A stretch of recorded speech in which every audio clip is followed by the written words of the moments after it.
ईश्वर को जोर से हालेलुया बोलकर धन्यवाद देंगे। हालेलुया, आमीन, हालेलुया। आइए हम निकालेंगे लूका रचित सुसमाचार, लूका रचित सुसमाचार उसका 13 अध्याय, लूका रचित सुसमाचार 13 अध्याय 10 पद से लेकर हम 17 पद तक पढ़ेंगे। सब्त के दिन वह एक आराधनालय में उपदेश कर रहा था। वहाँ एक स्त्री थी जिसे 18 वर्ष से एक दुर्बल करने वाली दुष्टात्मा लगी थी और वह कुबड़ी हो गई थी और किसी रीति से सीधी नहीं हो सकती थी। यीशु ने उसे देखकर बुलाया और कहा, हे नारी, तू अपनी दुर्बलता से छूट गई। तब उसने उस पर हाथ रखे और वह तुरंत सीधी हो गई और परमेश्वर की बड़ाई करने लगी, इसलिए कि यीशु ने सब्त के दिन उसे अच्छा किया था। आराधनालय का सरदार रिसिया कर लोगों से कहने लगा, 6 दिन हैं जिनमें काम करना चाहिए, अतः उन्हीं दिनों में आकर चंगे हो, परंतु सब्त के दिन में नहीं। यह सुनकर प्रभु ने उत्तर दिया, हे कपटियों, क्या सब्त के दिन तुम में से हर एक अपने बैल या गधे को थान से खोलकर पानी पिलाने नहीं ले जाता? तो क्या उचित ना था कि यह स्त्री जो अब्राहम की बेटी है, जिसे शैतान ने 18 वर्ष से बांध रखा था, सब्त के दिन इस बंधन से छुड़ाई जाती? जब उसने ये बातें कहीं तो उसके सब विरोधी लज्जित हो गए और सारी भीड़ उन महिमा के कामों से जो वह करता था आनंदित हुई। परमेश्वर अपने वचन के पढ़े और सुने जाने पर आशीष दे। पिछले दिनों से परमेश्वर एक विशेष डायरेक्शन की ओर, एक विशेष दिशा की ओर मुझे लेकर चल रहा है और मैं ऐसा विश्वास करता हूं वचन के द्वारा वो कलीसिया को भी एक विशेष दिशा की ओर लेकर जा रहा है। पिछले संडे हमने सुना था एक बड़ी भीड़ थी और उस बड़ी भीड़ को यीशु मसीह संदेश दे रहे थे और बड़ी भीड़ को संदेश देने के बाद यीशु मसीह ने एक व्यक्ति के ऊपर अपनी नजर को गड़ाया और उस व्यक्ति को यीशु मसीह ने एक गहराई की बात बताई और उसके सामने एक चमत्कार प्रस्तुत किया और वो यीशु मसीह के पीछे चलने लगा। बहुत सारे लोगों में से यीशु मसीह ने एक व्यक्ति को चुन लिया। पतरस को, एक व्यक्ति को यीशु मसीह ने चुन लिया। फिर हमारी उपवास प्रार्थना के दौरान मंगलवार के दिन हम लोगों ने सुना कि यीशु मसीह एक बहुत से लोगों के बीच में है जो बीमार है ना, जो बैतसदा के कुंड के पास में यूहन्ना 5 अध्याय में बहुत सारे लोग हैं। यीशु मसीह उनमें से एक व्यक्ति को चुन लेता है जो 38 साल से बीमार है और यीशु मसीह उसके पास आकर पूछता है, क्या तू चंगा होना चाहता है? और यीशु मसीह उस एक व्यक्ति को चुनकर उसमें अपनी महिमा को प्रकट करता है और यीशु मसीह उसे चंगाई देता है। फिर बुधवार के दिन हमने देखा कि एक बड़ी भीड़ है, इतनी बड़ी भीड़ है कि वो बड़ी भीड़ यीशु के ऊपर गिरती पड़ रही है। कोई यीशु के कंधे पर है, कोई हाथ पर है, कोई पैर को पकड़े हुए है, कोई कुछ कर रहा है। इतने में से 12 साल से लहू बहने वाली एक स्त्री आती है और वो धीरे से आकर उसके कपड़े को छू लेती है और चंगाई को पा लेती है। हमने संडे के सुना एक व्यक्ति को चुना, एक पतरस को चुना। फिर हमने मंगलवार को देखा 38 साल के उस एक व्यक्ति को यीशु मसीह ने अपनी महिमा के लिए चुना। फिर हमने बुधवार को देखा कि वहां लिखा था वहां एक स्त्री थी, बहुतों की भीड़ में से एक स्त्री थी जो बचते बचाते अंदर से छुपते छुपाते यीशु मसीह के पास आई और यीशु मसीह के कपड़े को छुआ और वो चंगाई हो गई।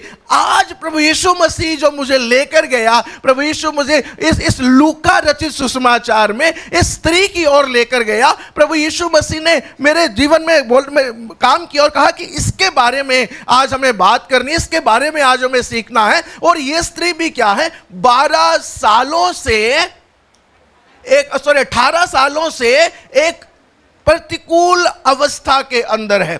38 साल, 12 साल, 18 18 साल। आज परमेश्वर क्या कहने जा रहा है? इन दिनों में परमेश्वर आपकी एक ऐसी प्रार्थना का उत्तर देने जा रहा है जिससे आप वर्षों से स्ट्रगल कर रहे हैं, जिसको आपने अपने जीवन का एक हिस्सा बना लिया है और आपने सोच लिया है कि अब जो है मुझे इसी के साथ जीना है, अब मेरा इससे छुटकारा नहीं हो सकता। आज उन लोगों से मैं बात करना चाहता हूं जो कहते हैं ये तो नहीं हो सकता, अब बस मुझे समझौता करना पड़ेगा, अब मुझे इसी के साथ जीना पड़ेगा, इसका कोई इलाज नहीं हो सकता, अब इससे बाहर कोई रास्ता नहीं हो सकता। लेकिन मैं आपको कहता हूं, यदि 38 साल का वो रोगी चंगा हुआ, यदि 12 साल की लहू बहने वाली स्त्री चंगी हुई, यदि यहां पर 18 साल की कुबड़ी चंगी हुई, तो आपकी परिस्थिति कितने साल की है? 5 साल की, 10 साल की, 15 साल की, 20 साल की, 25 साल की? परमेश्वर आपकी पुरानी से पुरानी परिस्थिति के अंदर, चाहे वो कोई बीमारी हो, चाहे वो आपकी आर्थिक समस्या हो, चाहे आपकी मानसिक समस्या हो, चाहे कोई भी समस्या क्यों ना हो, परमेश्वर आपको उसमें से एक मार्ग दिखाने के लिए जा रहा है। Hallelujah, hallelujah. एक मार्ग परमेश्वर आपके लिए खोलने के लिए जा रहा है। पुराना रोग है, पुराना कर्ज है, पुरानी परिस्थितियां हैं, पुरानी आदत है, नशे की पुरानी आदत है जो आप छोड़ नहीं पा रहे हैं, झूठ बोलने की पुरानी आदत है, छोड़ नहीं पा रहे हैं, चुगली करने की पुरानी आदत है, छोड़ नहीं पा रहे हैं, रील्स देखने की आदत है, छोड़ नहीं पा रहे हैं, मोबाइल देखने की आदत है, छोड़ नहीं पा रहे हैं, प्रार्थना में मन ना लगने की आदत है, वो बना नहीं पा रहे हैं। परमेश्वर से कहे, परमेश्वर आज मेरे पुरानी समस्या का अंत कर दीजिए। हालेलुया। परमेश्वर पुरानी परिस्थिति से मुझे निकाल दीजिए। परमेश्वर आज जब मैं यहां से जाऊं तो मैं यहां से नया होकर जाना चाहता हूं। आमीन, हालेलुया, हालेलुया। यहां पर क्या है? परिस्थिति है, शब्द के दिन वो एक आराधनालय में था ना? ध्यान दीजिए शब्द पर। शब्द के दिन वो एक आराधनालय में था, उपदेश कर रहा था, वहां एक स्त्री थी। शब्द एक पर ध्यान दीजिए। बहुत से आराधनालय थे, बहुत से आराधनालय चाहते थे यीशु आए और उपदेश दे। बहुत से आराधनालय चाहते थे कि यीशु आए और वहां पर उपदेश दे, लेकिन उस दिन यीशु ने उस खास आराधनालय को चुना। उस खास आराधनालय में सैकड़ों हजारों लोग थे, सैकड़ों हजारों लोग थे। और उस आराधनालय में सैकड़ों हजारों में से मैं ये विश्वास करता हूं कई होंगे, 20, 50, 100, 200 बीमार लोग भी होंगे, लेकिन उनमें से लिखा है एक स्त्री थी जो बहुत ही सुंदर थी। लिखा हुआ है, क्या लिखा है? वहां एक स्त्री थी जिसे 18 वर्ष से एक दुर्बल करने वाली दुष्टात्मा लगी थी और वो कुबड़ी हो गई थी, और वो कुबड़ी हो गई थी। मैं आपको एक असाइनमेंट दूं, एक काम दूं, आप खड़े हो जाइए, खड़े होके कुबड़े हो जाइए। कितनी देर तक आप कुबड़ी अवस्था में रह सकते हैं? आजकल हम जैसे लोग जिनके पेट ज्यादा निकले हैं वो तो हमसे तो कुबड़ा हुआ भी नहीं जाएगा, लेकिन वो स्त्री है, वो कुबड़ी हो गई है, उसे एक दुर्बल करने वाली दुष्टात्मा लगी हुई है, और वो कितने समय से, वो 18 सालों से इसी अवस्था में है। और लिखा है, और किसी रीति से सीधी नहीं हो सकती थी। किसी रीति से का मतलब क्या है? उसने सारी रीतियां अपना ली, कोई हॉस्पिटल नहीं छोड़ा, उसने कोई डॉक्टर नहीं छोड़ा, उसने कोई वैद्य नहीं छोड़ा, उसने हर एक रीति अपना ली। और अंत में कंक्लूजन क्या है? कंक्लूजन कहता है किसी भी रीति से वो सीधी नहीं हो सकती थी। इसका मतलब क्या है? वो कैसी अवस्था हो गई? उसकी परमानेंट अवस्था, शायद जिस अंतिम डॉक्टर के पास या नीम हकीम के पास या वैद्य के पास वो गई होगी, उसने कहा होगा देखो अम्मा, अब जो है आप सीधे नहीं हो सकते, पैसा वेस्ट मत करो, अब आप सीधे नहीं हो सकते, किसी भी अवस्था में किसी भी रीति से तुम पैसे मत खर्च करो, क्योंकि तुम्हारी ये जो परेशानी है अब इसका कोई क्योर नहीं है, अब इसका कोई इलाज नहीं है, तुम्हें ऐसे ही जीना पड़ेगा। और उसने भी क्या सोच लिया, अब मुझे ऐसे ही जीना है, क्योंकि लिखा है किसी भी रीति से कोई तरीका बचा नहीं है, कोई दवाई बची नहीं है, कोई थेरेपी बची नहीं है, कोई मसाज बची नहीं है, हर एक अपना ली गई है और वो अब परमानेंटली उसी अवस्था के अंदर रह रही है। तब क्या होता है, वहां पर लिखा है यीशु ने उसे देखकर बुलाया और कहा, वही बात, यीशु ने उसे देखा क्योंकि वो बहुत सुंदर थी, क्योंकि वो बहुत अट्रैक्टिव थी। नहीं, उसका चेहरा भी दिखाई नहीं दे रहा था, आउट ऑफ शेप हो गई थी वो।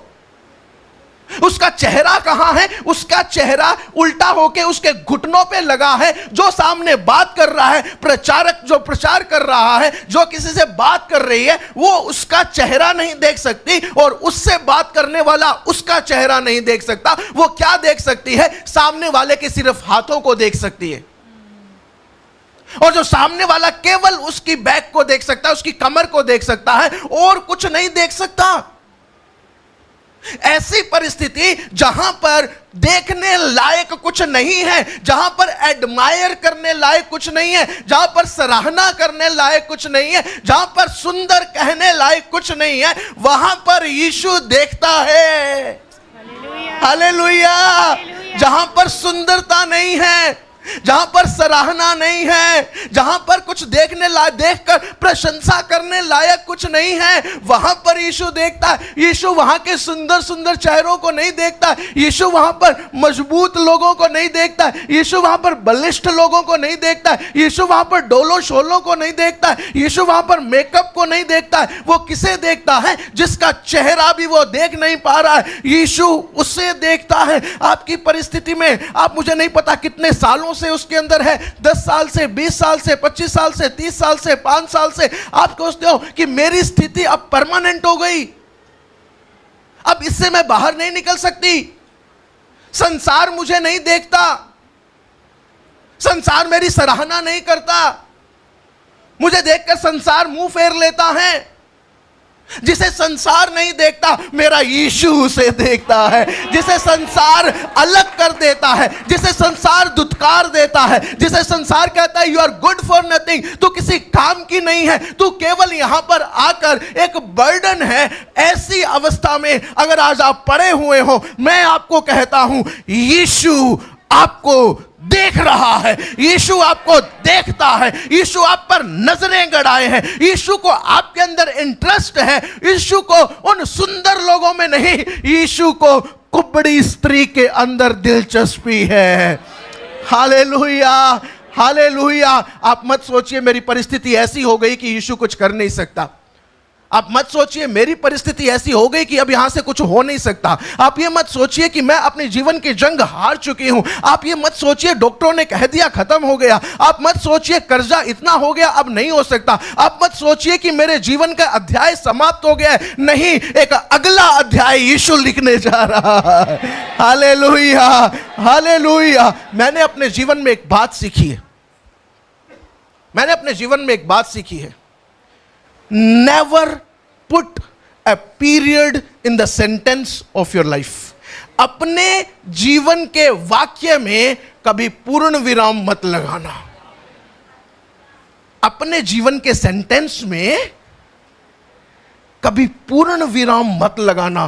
कोमा लग सकता है, अल्प विराम लग सकता है, सेमीकोलन लग सकता है, लेकिन फुल स्टॉप मत लगाना, पूर्ण विराम मत लगाना, क्योंकि यीशु को आगे की कहानी यीशु को लिखनी है। आप लिख चुके हैं, आगे की कहानी यीशु को लिखनी है। आगे की कहानी वो लिखने जा रहा है, आगे की बात वो लिखने जा रहा है। वो कहता है नहीं, अभी मेरा काम पूरा नहीं हुआ है, तुम हार गए होगे, लेकिन मैं नहीं हारा। मैं यहां पर अपनी कहानी लिखने जा रहा हूं। मैं आपको बताऊंगा क्यों इस स्त्री ने पूर्ण विराम नहीं लगाया था, मैं आपको बताऊंगा, लेकिन हम आप आगे पढ़ेंगे, आगे आएंगे तब दिखाएंगे। और तभी क्या होता है, यीशु ने उसे देखकर बुलाया और कहा। यीशु ने ना केवल उसे देखा, देखकर यीशु ने उसे बुलाया।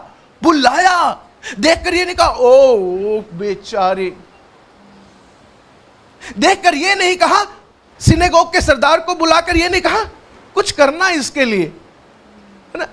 देखकर ये नहीं कहा ओ अच्छा तुम डॉक्टर के पास गई थी, अच्छा कुछ नहीं हो सकता, चलो ठीक है। नहीं, देखकर उसे बुलाया। यीशु मसीह ने हस्तक्षेप किया, यानी कि यीशु मसीह आपके जीवन को केवल देखता नहीं है, वो उसके अंदर हस्तक्षेप भी करता है, वो उसके अंदर इंटरवीन करता है। उसने उसे बुलाया। यदि यीशु ने आपको देख लिया है तो ऐसा हो नहीं सकता कि वो आपको बुलाए ना, ऐसा हो नहीं सकता कि वो आपको बुलाए ना। यीशु मसीह के पास जब वो 12 साल की स्त्री आई, यीशु को छुआ और यीशु को छूकर वो चंगी हो गई। और उसने क्या सोचा, मैं यहां से कल्टी मार लेती हूं, मैं यहां से निकल जाती हूं। लेकिन जब यीशु को पता लगा कि अरे मेरे अंदर से सामर्थ निकली है, यीशु ने उसे देखा, उसे रोका और उसे संपूर्ण चंगाई प्रदान की। Hallelujah, hallelujah. जब बर्तिमाई पुलकार रहा था, चिल्ला रहा था, दाऊद की संतान मुझ पर दया कर, दाऊद की संतान मुझ पर दया कर, कुछ लोगों ने उसे डांटा और चुप कराया, तब यीशु लिखा है, तब यीशु ठहर गया और यीशु ने कहा उसे बुलाओ, उसे बुलाओ।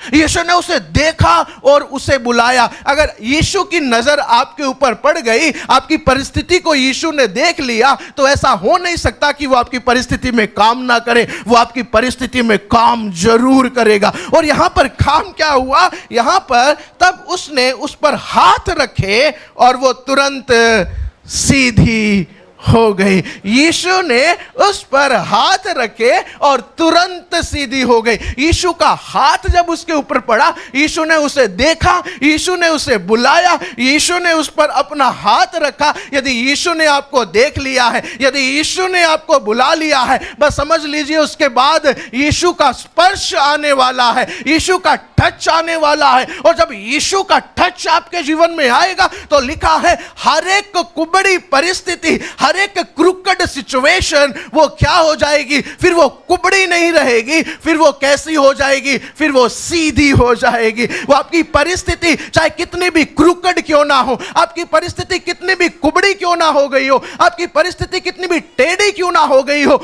यीशु मसीह जब आपको छुएगा तो आपकी परिस्थिति को बिल्कुल सीधा कर देगा। Hallelujah, hallelujah. तो वहां पर क्या हुआ, हमने पहले पढ़ा था, और परमेश्वर की बढ़ाई करने लगी, परमेश्वर की बढ़ाई करने लगी। यीशु का टच जब आपके जीवन में आता है तो यीशु का टच क्या लेके आता है, केवल चंगाई को लेकर नहीं आता, आपके जीवन में एक परिवर्तन को लेकर आता है, आपके जीवन में एक रूपांतरण को लेकर आता है। इसके जीवन में बढ़ाई करने लायक कुछ नहीं था, इसके जीवन में प्रशंसा करने लायक कुछ नहीं था।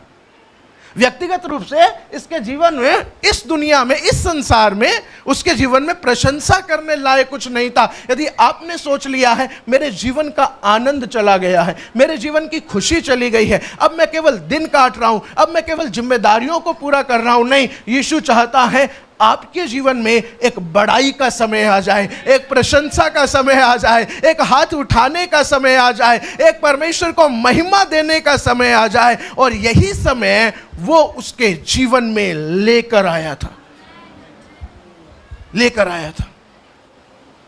अब स्त्री के जीवन में इतना बड़ा काम हुआ, लेकिन इसके पीछे क्या कारण था? कुछ महत्वपूर्ण बातों को आज हम सीखने वाले हैं, कुछ बहुत ही सिंपल सरल बातों को आज हम सीखने वाले हैं। अब स्त्री कैसी है? ये स्त्री कैसी है? कैसी है? कुबड़ी स्त्री है। परमेश्वर ने हमें कैसा बनाया था?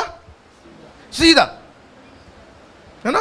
परमेश्वर ने हमें अपने स्वरूप और अपनी समानता में जैसे एक मनुष्य होना चाहिए वैसे बनाया था, सीधा। अब ये स्त्री क्या हो गई? आउट ऑफ शेप हो गई, है ना? हमने एक बार हम केक मंगाया, है ना? हमने केक मंगाया, पता नहीं कब था वो, मुझे याद नहीं। अरे हाँ, ये भी एक मैं इसकी घटना नहीं कर रहा, मैं पहले वाले हमारे घर पे हमने एक ऑनलाइन केक मंगाया। ऑनलाइन केक मंगाया। हाँ, मेरी सेवा के 25 साल पूरे हुए थे, 20 साल पूरे हुए थे, तब कुछ पास्टर्स आए हुए थे, तो हमने केक मंगाया, ऑनलाइन ऑर्डर किया। और जब वो केक लेकर आया और केक हमने लिया, हमने जैसे डब्बे में से निकाला, वो केक टेढ़ा हो गया था। एक तरफ से सीधा है, दूसरी तरफ से केक टेढ़ा हो गया है, वो पिचक गया है। हमारा मन नहीं करा, क्योंकि वो क्या हो गया था? आउट ऑफ शेप हो गया था। आउट ऑफ शेप, विकृत हो गया था, अगर हिंदी में बोले तो। उसका आकार बिगड़ गया था। हमारे जीवन की कुछ परिस्थितियों का आकार आज बिगड़ा हुआ है। हमारी फैमिली का आकार बिगड़ा हुआ है। आज बच्चे पापा को ऑर्डर करते हैं क्या करना है। आज घर की प्रधान पत्नियां हैं, पति नहीं है। हमारे परिवारों का आकार बिगड़ा हुआ है। हमारे फाइनेंसेस का आकार बिगड़ा हुआ है। हमारे फाइनेंसेस का आकार, सैलरी आती है 5 तारीख तक पता नहीं कहां चली जाती है। उसके बाद 25 दिन इधर से ले, उधर से ले, इधर से ले, इधर से लेकर हम अपना काम चला रहे हैं, और 1 तारीख को इधर को दे, उधर को दे, उधर को दे, और सैलरी खत्म। हमारे फाइनेंसेस का आकार बिगड़ा हुआ है। हमारी फैमिली का, हमारे फाइनेंसेस का, हमारी फिटनेस का आकार बिगड़ा हुआ है। हमारी हेल्थ का आकार बिगड़ा हुआ है। किसी को बीपी हाई है, किसी को बीपी लो है, किसी का शुगर बढ़ा हुआ है, किसी का शुगर घटा हुआ है। हमारी अपनी आदतों के कारण हमारे फ्यूचर का आकार बिगड़ा हुआ है।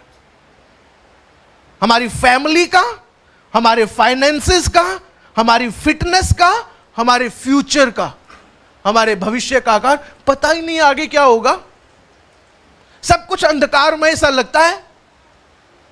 अगर नौकरी चली गई तो, अगर काम छूट गया तो, अगर मंदी आ गई तो, अगर ये हो गया तो, अगर वो हो गया तो, हमारे फ्यूचर का आकार बिगड़ा हुआ है। लेकिन परमेश्वर आपको आज सही आकार में लेकर आना चाहता है, क्योंकि परमेश्वर गड़बड़ी का परमेश्वर नहीं है, वो सही आकार देने वाला परमेश्वर है। परमेश्वर ना, यिर्मयाह को जब परमेश्वर ने एक कुम्हार के घर भेजा, तो कुम्हार क्या कर रहा था? एक बर्तन बना रहा था, और वो बर्तन उसके हाथ में बिगड़ गया, तो उसने ये नहीं कहा चल छोड़ यार, बिगड़ा हुआ ही ठीक है।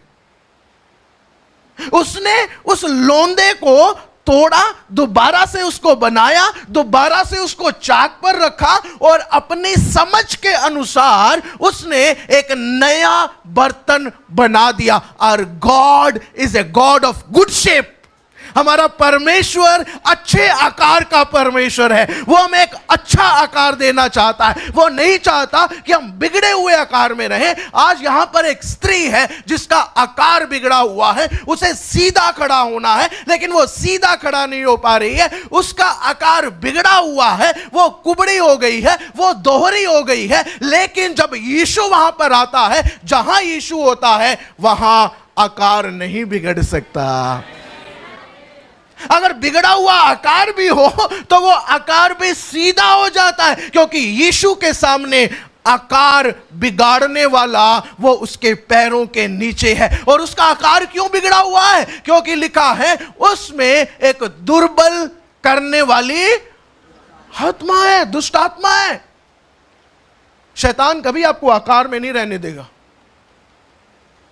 शैतान चाहेगा आपकी फैमिली आउट ऑफ शेप हो जाए, शैतान चाहेगा आपके फाइनेंसेस आउट ऑफ शेप हो जाए, शैतान चाहेगा आपका फ्यूचर आउट ऑफ शेप हो जाए, शैतान चाहेगा आपकी हर चीज आउट ऑफ शेप हो जाए। लेकिन जहां पर आप यीशु के पास आते हैं, यीशु क्या करना शुरू करता है? आपके उस बिगड़े हुए आकार को, आपके उस टूटे हुए आकार को, आपकी उस टूटी हुई अवस्था को आपके सामने ही यीशु एक नया रूप देना चाहता है, नया रूप देना चाहता है। एक क्षण के लिए अपनी आंखों को बंद करें, एक क्षण के लिए सोचें, आज आप कौन से बिगड़े हुए आकार में हैं? कहां पर आपके जीवन में आकार बिगड़ा हुआ है? You are out of shape. परमेश्वर से प्रार्थना करें, परमेश्वर आज मैं सही आकार में आना चाहता हूं। परमेश्वर, I want to come in a good shape, एक अच्छे आकार में आना चाहता हूं। और यदि आपने परमेश्वर की उपस्थिति में वो बात कही है, परमेश्वर आपको एक सही आकार में लेकर आएगा। हालेलुया,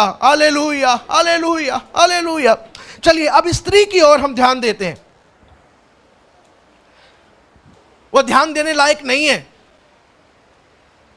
कोई उस पर ध्यान नहीं देता है, लेकिन क्योंकि यीशु ने ध्यान दिया इसलिए हमें उस पर ध्यान देना है। सबसे पहली चीज, 18 साल से क्या है? कुबड़ी है। 18 साल से क्या है? दुर्बल करने वाली आत्मा। यानी कि वो क्या हो रही है? दिन प्रतिदिन क्या होती जा रही है? कमजोर होती जा रही है, कमजोर होती जा रही है, कमजोर होती जा रही है, कमजोर होती जा रही है। सारे रीतियां अपना ली, इसका मतलब पैसे भी उसके खत्म होते जा रहे हैं, खत्म होते जा रहे हैं, और पैसे कमाने की हिम्मत उसके अंदर नहीं है।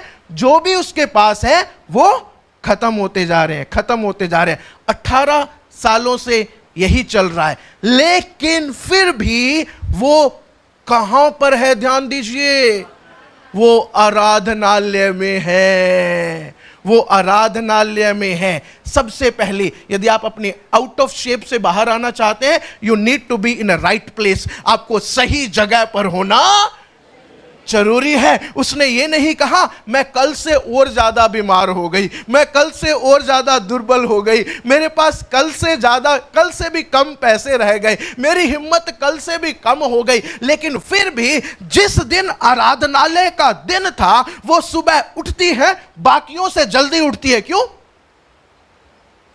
बाकियों से क्यों जल्दी उठती है? उसको ज्यादा टाइम चाहिए तैयार होने में। वो आपकी तरह ऐसे करके कपड़े नहीं पहन सकती, ऐसे करके कपड़े नहीं पहन सकती।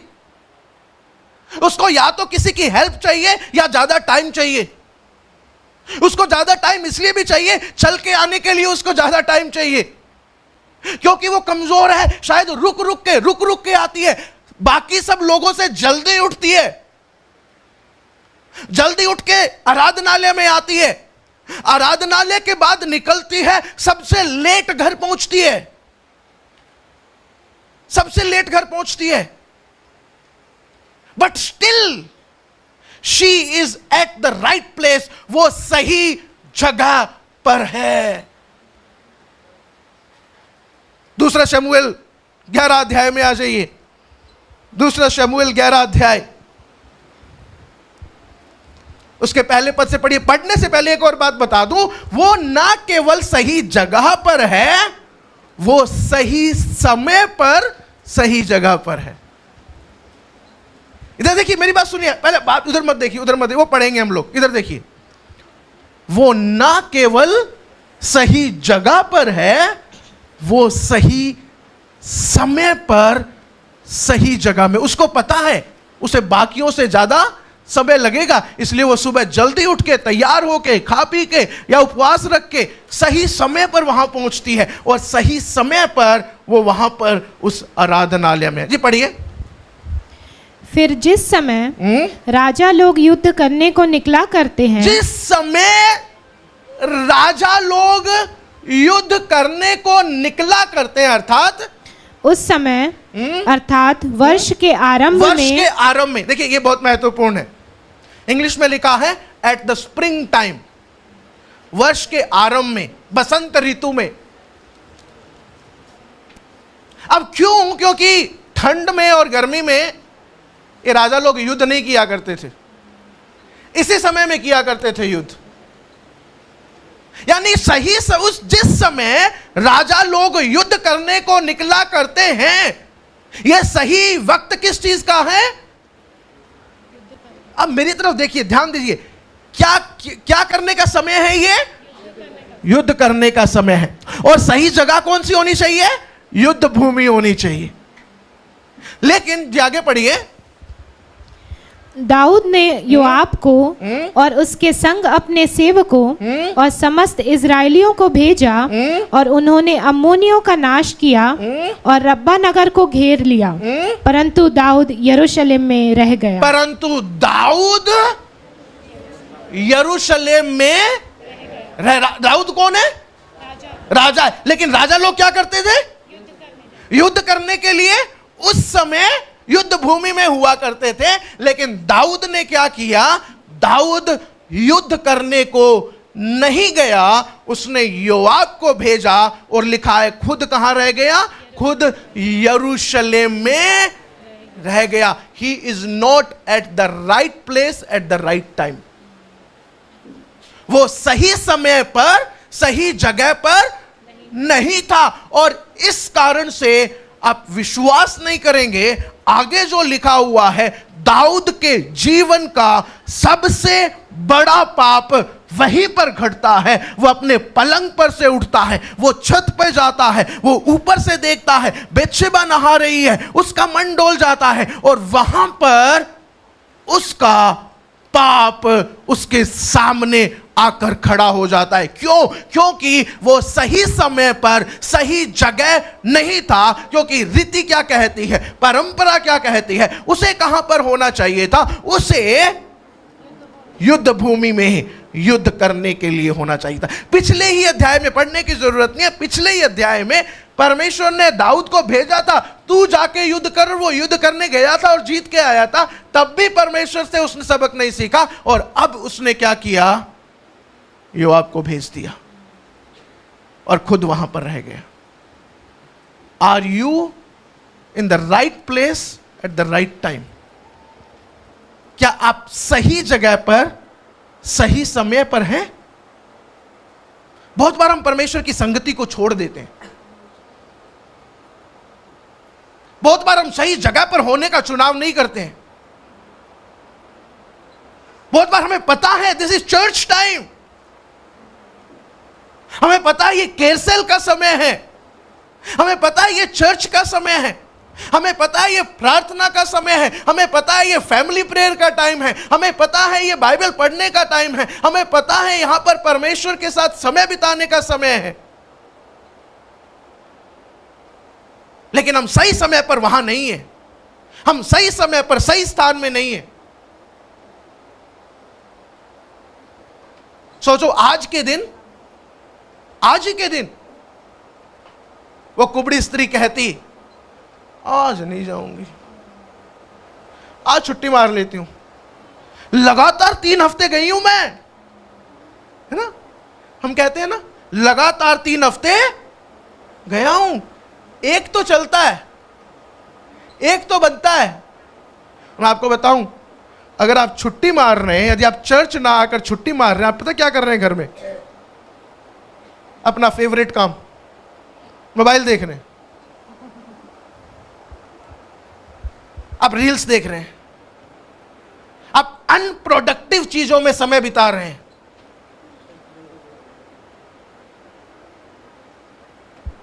हमारे पास ये है क्योंकि मैं बीमार हूं इसलिए मैं चर्च, वो ऐसे ही कहना है क्योंकि मैं बीमार हूं इसलिए मैं हॉस्पिटल नहीं जाऊंगा, जब ठीक हो जाऊंगा तब हॉस्पिटल जाऊंगा। लॉजिक है? इलॉजिकली सोचते हैं हम लोग। अगर आप बीमार हैं, अगर आप जरूरत में हैं, अगर आपका मूड खराब है, अगर किसी ने आपको बुरा भला कह दिया है, अगर किसी ने आपको गुस्सा दिला दिया है, वो सही समय है चर्च आने का। अगर आप गुस्सा हैं तो चर्च आइए, अगर आप बीमार हैं तो चर्च आइए, अगर आप किसी से गुस्सा हैं तो चर्च आइए, अगर आपके आने का मन नहीं कर रहा है तो चर्च आइए, क्योंकि इन सब चीजों का सॉल्यूशन कहां है? वो चर्च के अंदर है।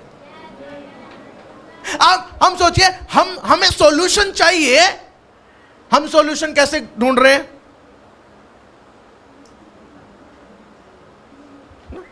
आजकल ये फेवरेट है आजकल। हम सॉल्यूशन कैसे ढूंढ रहे हैं? हम सॉल्यूशन मोबाइल के सामने या एंटरटेनमेंट में ढूंढ रहे हैं, लेकिन सॉल्यूशन कहां है? सॉल्यूशन संगति में है। वो सही समय पर सही जगह पर है। दाऊद सही समय पर सही जगह पर नहीं है, उस स्त्री को छुटकारा मिला और दाऊद बंधन में आ गया। दाऊद बंधन में आ गया। हम बहुत लाइटली लेते हैं, बहुत लाइटली लेते हैं। खासकर संगति को हम बहुत लाइटली लेते हैं, कलीसिया को हम बहुत लाइटली लेते हैं।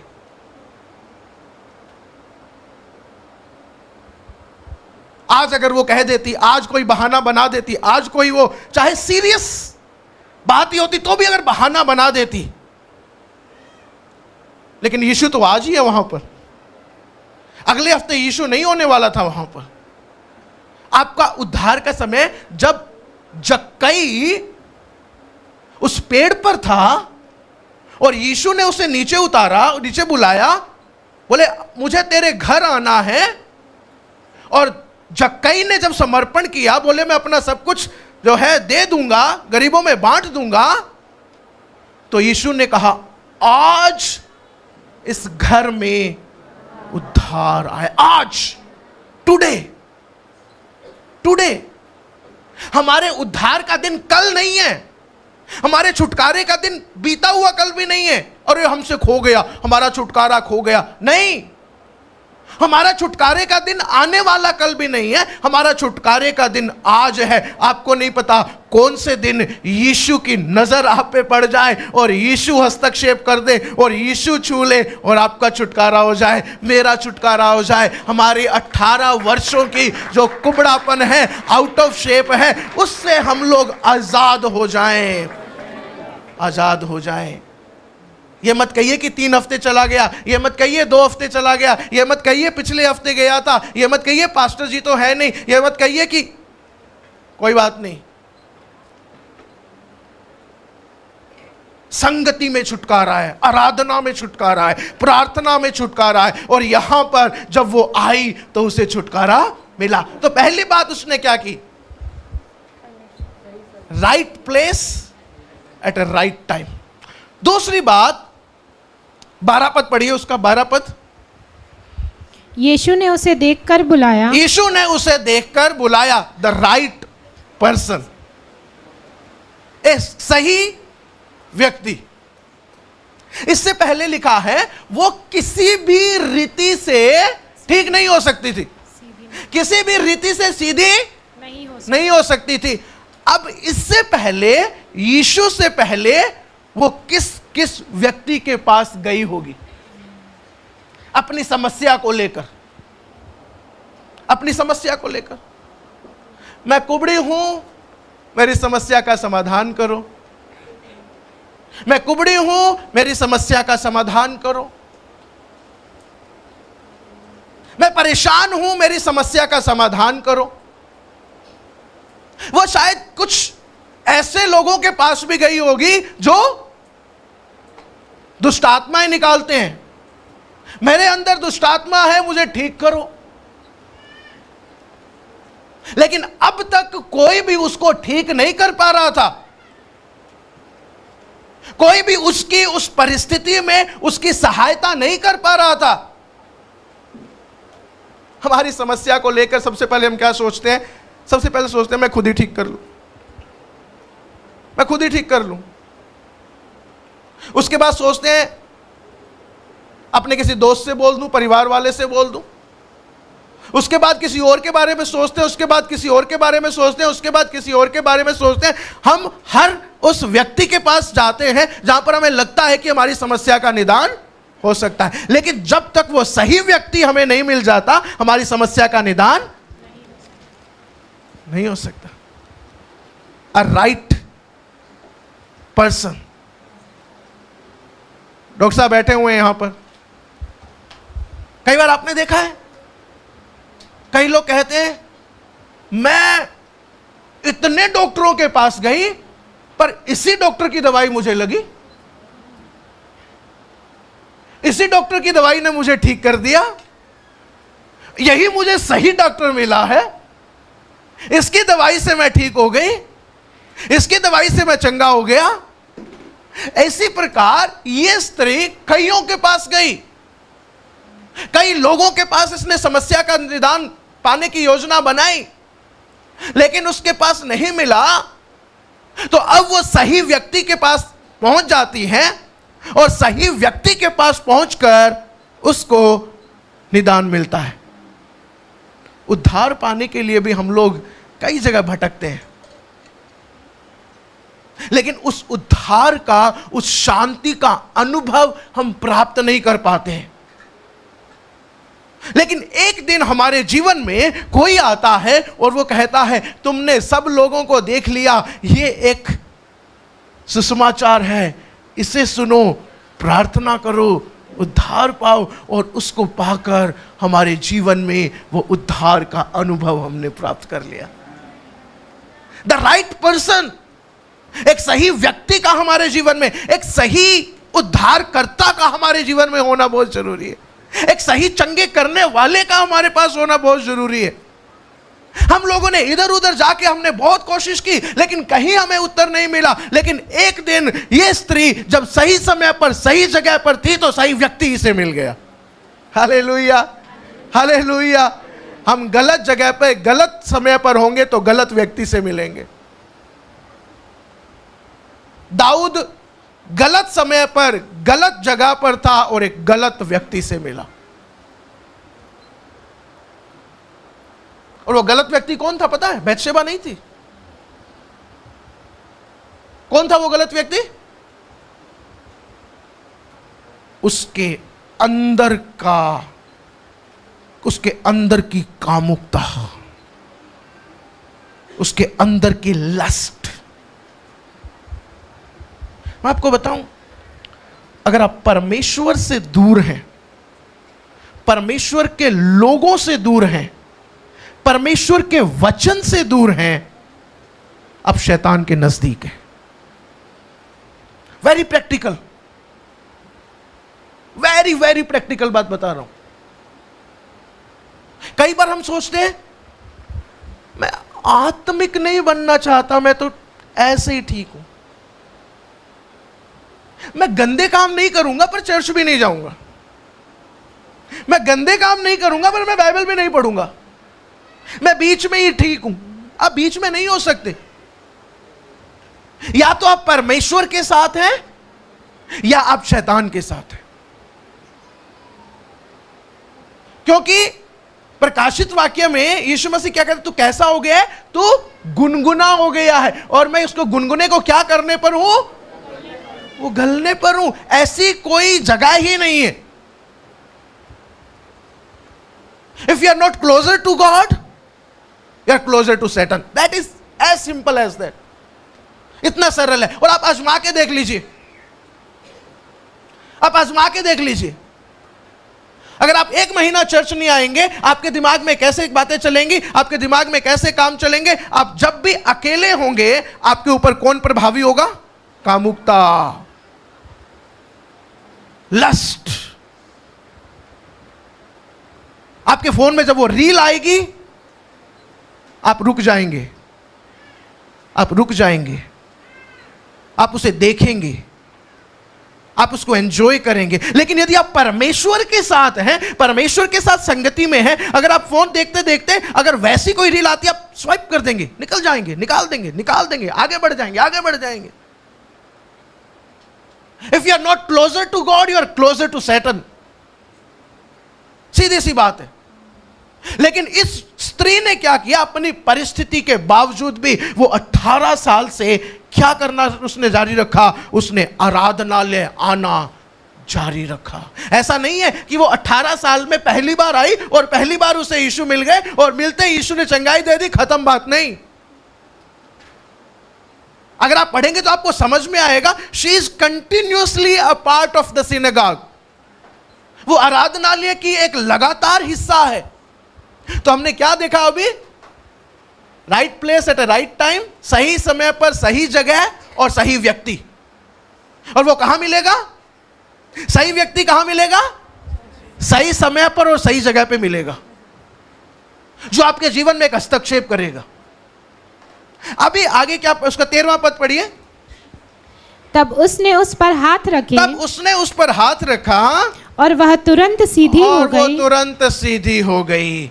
द राइट टच, एक सही स्पर्श, एक सही प्रभाव। Right place at a right time, right person, right touch, एक सही स्पर्श, एक सही प्रभाव। उसके जीवन में अब तक किन लोगों का प्रभाव था, कोई अब किसी काम की नहीं। अब तक किन चीजों से प्रभावित होती रही, जो डॉक्टर्स कह रहे थे, जो दुनिया कह रही थी, जो संसार कह रहा था, उन्हीं बातों से प्रभावित है। अब मेरा कुछ नहीं हो सकता, अब मुझे ऐसे ही जीना है, अब मेरी जिंदगी का मकसद यही है, अब बस मुझे आना है, खाना है, पीना है, सो जाना है, यही मेरी जिंदगी है। लेकिन एक दिन जब उसके जीवन में सही स्पर्श आया, एक दिन जब उसके जीवन में सही प्रभाव आया, तो उस सही प्रभाव ने उसे क्या कर दिया, उस प्रभाव ने, उस स्पर्श ने उसे सीधा खड़ा कर दिया, सीधा खड़ा कर दिया। आज हम किससे प्रभावित हैं, किससे प्रभावित हैं? आजकल मसीह जीवन में भी, एक मसीहत के अंदर भी ये चल पड़ा, मैं उस सेलिब्रिटी प्रचारक से प्रभावित हूं, मैं उस सेलिब्रिटी व्यक्ति से प्रभावित हूं जिसके चर्च में हजारों लोग आते हैं। हम प्रभावित होते हैं। वो कईयों से प्रभावित थी अब तक। अगर आप आगे पढ़ेंगे, आराधनालय का सरदार है वहां पर, वो चाहता ही नहीं कि ये आओ, लेकिन फिर भी वो आ रही है। उसने उसके जीवन में और नकारात्मक बातें भर दी हैं, वो उससे भी प्रभावित है। ये सही जगह नहीं है शायद मेरे लिए, सोचती होगी, लेकिन वो फिर भी आ रही है। मैं किसी काम की नहीं हूं, लेकिन वो फिर भी आ रही है। आपके जीवन में आपको किसी ने कुछ कह दिया, आप प्रभावित हो गए। आपको कह दिया आप अच्छे नहीं, आप प्रभावित हो गए। आपको कह दिया आप बेकार हैं, आप प्रभावित हो गए। आपको कह दिया तू यहां क्या कर रहा है, तू किस काम का, आप प्रभावित हो गए। आपको कह दिया आपकी क्या वैल्यू है, आप प्रभावित हो गए। या किसी ने कह दिया और सबसे महत्वपूर्ण तो है ही तू, आप तब भी प्रभावित हो गए। तेरे बिना तो काम हो ही नहीं सकता, आप तब भी प्रभावित हो गए। वो भी गलत प्रभाव है। इंसान की सबसे बड़ी गलतफहमी पता है क्या है, मेरे बिना काम चलेगा नहीं। इंसान की सबसे बड़ी गलतफहमी है कि मेरे बिना काम चलेगा नहीं। इतने सालों से चलता आ रहा है। आप किसके स्पर्श को ले रहे हैं अपने जीवन में? हम दुनिया के स्पर्श को लेते हैं। मैंने देखा पिछले दिनों जब आईफोन 17 लॉन्च हुआ, और बाप रे क्या क्रेज है, दुनिया प्रभावित हो रही है, प्रभावित हो रही है। किससे? एक नया फोन आ गया। उसके लिए 1.5-2 लाख रुपए खर्च कर रही है। क्यों? मेरे पास नया फोन, मेरे पास iPhone. We are getting influenced. और उसको जिसने सबसे पहले खरीदा उसको सेलिब्रिटी बना दिया। हम किससे प्रभावित हैं? आज मैं किसके साथ हूं, मैं उससे प्रभावित हूं। पर राइट टच पता है कहां आएगा? एक सही स्पर्श पता है कहां आएगा? जब आप सोच नहीं रहे होगे,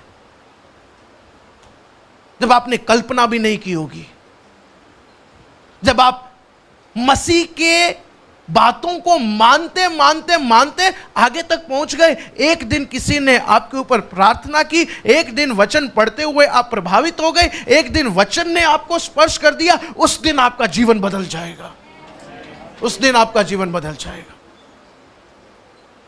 और सही स्पर्श पता है कहां आएगा? कब आएगा? जब आप सही समय पर, सही जगह पर, सही व्यक्ति के साथ होंगे, वही सही स्पर्श आएगा। वहीं पर सही स्पर्श आएगा। बहुत लोगों ने उसे छुआ था, बहुत लोगों ने उसे प्रभावित किया था, बहुत लोगों ने उसे वादे किए थे तू ठीक हो जाएगी, बहुत लोगों ने उसे गलत आशाएं दी थी। लेकिन एक दिन जब वो मसीह के पीछे चलने का, परमेश्वर के पीछे चलने की अपनी सारी जिम्मेदारियों को पूरा कर रही थी, दुख उठाने के बावजूद भी पूरा कर रही थी, उस दिन उसके जीवन में वो स्पर्श आ गया।